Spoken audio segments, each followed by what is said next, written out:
Assalamualaikum warahmatullahi wabarakatuh. Barnoota keenyaan kutaa afuraffaadhaan walitti deebinee jirra. Akkuma kanaan dura kutaa sadaffaa keessatti addaan daamne har'a maal isinitti agarsiisa. Namni tokko eega koompitara deeskitooppii jijjiiruu baree maal godhuu qaba kan jedhu waliin ilaallaa jechuudha. Qaamota koompitaraa keessa isaaniirra wantoota xarafarra jiran wantoota impoortaantii ta'an wantoota banamuu qabanii fi cufamuu qaban kan barbaachisoo ta'an isinitti agarsiisaa jechuudha. Bifa salphaa ta'een isinitti agarsiisa.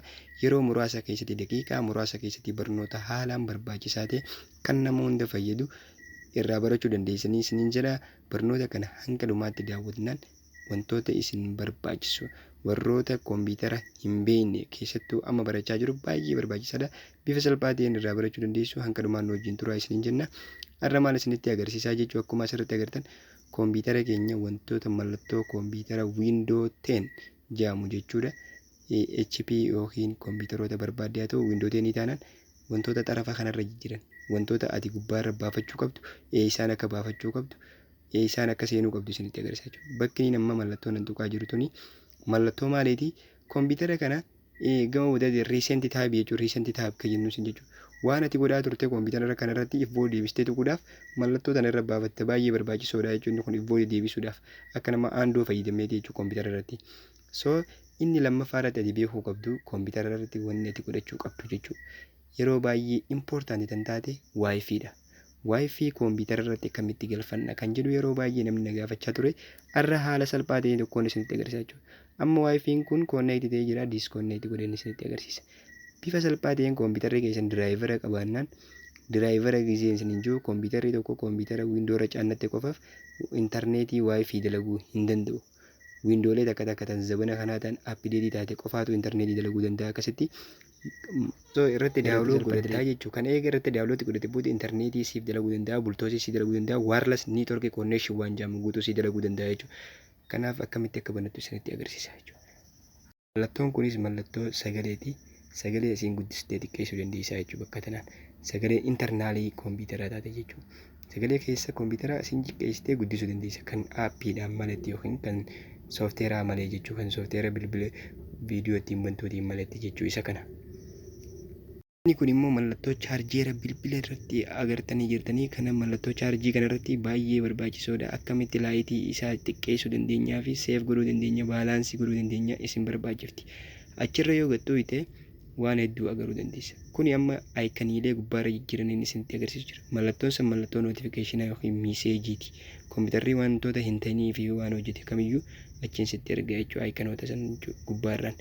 Kanaaf barnoota kana keessatti wantoota koompitara gubbaarra jijjiiran kamiyyuu salphatti ilaaluu dandeessanii jechuudha. Amma mallattoon bakki inni nagatu gadi raayit kilikii gaafa goote taaskibaarii jedhamti. Taaskibaarii kanarraa wantoota gubbaarratti amma isin agarsiise kana kamiyyuutu asiin gubbaarra baafatta. Yoo raayitii goote hunda isaatu gubbaarra sii bahuu danda'an jechuudha.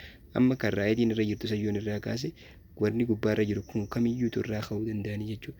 So mallattoolee gurguddoo tan baay'ee barbaachistuu taate wantoota akka kiiboordii kana fa'a yoo koompitarri kee kiiboordii si dalaguu idee asirratti iskiriin irra baafattee kiiboordii iskiriinumarraa barreessuu dandeessaa jechuudha.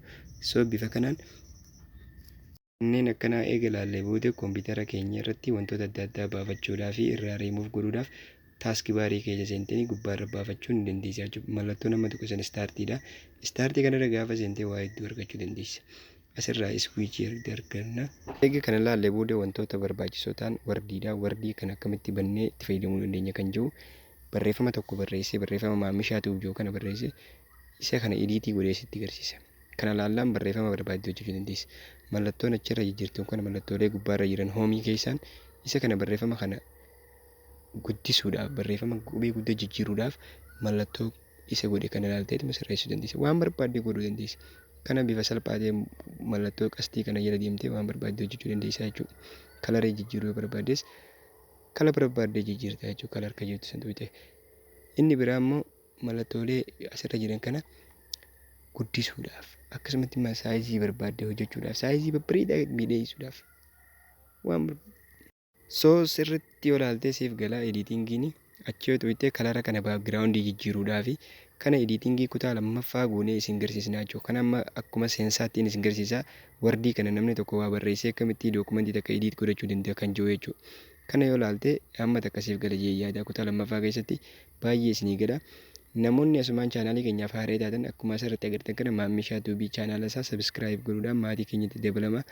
Barnoota adda addaa barnoota isin barbaachisu as keessaa argachuudhaaf sabiskiraayibii qofa gootanii mallattoo nootifikeeshinaa beelii isin tuqxanii oolee irra godhattan jechuudha. So dizaayina barreeffama aruuzaa adda addaa barreessuudhaaf dizaayina barbaaddee kun asumarra seentee jijjiirrachuu dandeessaa jechuudha. Kompiitarri mana kee jiraannaa hojii barbaadde itti hojjetta jechuudha.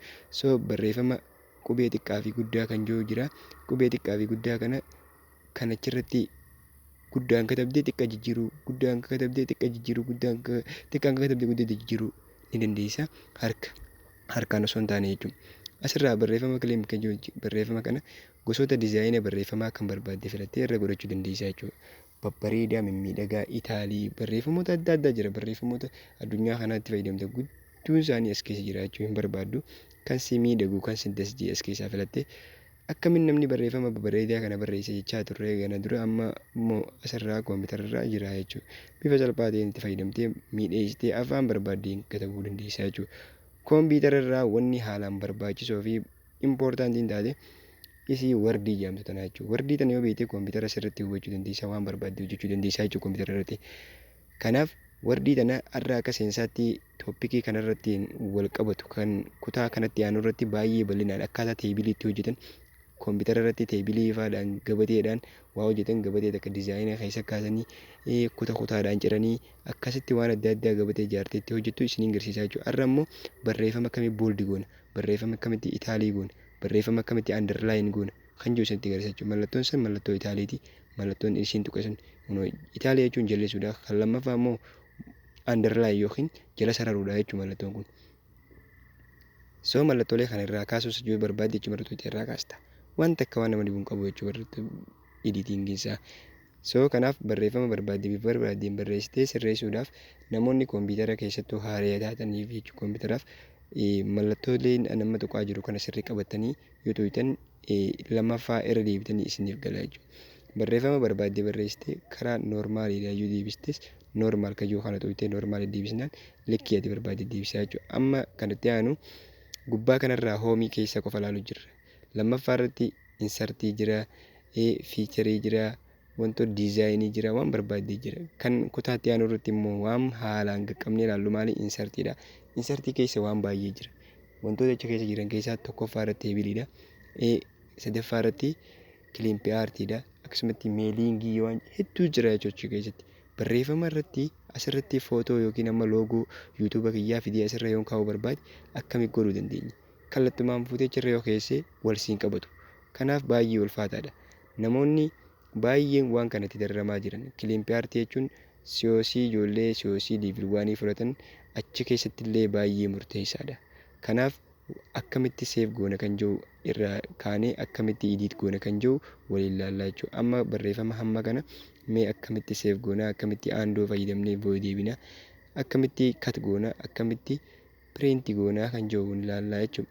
So eega mallattoo kana fayyadamtee mallattoo kana keessa wantoota gubbaarra baafachuu dandeessu jira jechuudha. Aandoo gubbaarra baafattaa, katii gubbaarra baafattaa, piriintii gubbaarra baafattaa, waan hedduu gubbaarra baafattaa jechuudha. Kanaaf mallattoolee adda addaa eegan gubbaarra baafate booda seef bakka itti sun tuqee mallattoo kana seefii godhaa jechuudha. Seefii gaafaan godhu iddoon seefitti godhu filadhee seef godha. Barnoota kana hamma dhumaatti kutaatti aanu keessatti isiniif fixaa. Namoonni chaanaalii keenyaaf haaraa ta'an sabiskiraayibii godhuudhaan barnoota yuutuubii keenya kan adda addaa jala argachuu dandeessan jechuudha. Barnoota kompiitaraa as jala hedduu jira. Maaliif kutaa tokkorraa kaanee dalaguu jira waan ta'eef haala isinii galuun kutaa tokkorraa hamma dhumaatti hamma barnoota gurguddaatti isinii waliin deemnaa. Sabiskiraayibii qofa godhaan pileeylistii jala galtanii barnoota waayifii, barnoota kompiitaraa, barnoota yuutuubii adda addaa jira. Hanga dhumaatti nu wajjin turaa isiniin jennaa. Waan nu wajjin turtaniif galatoomaa. Hedduu takka nu ulfaadhaa. Yeroo gaarii qabaadhaa.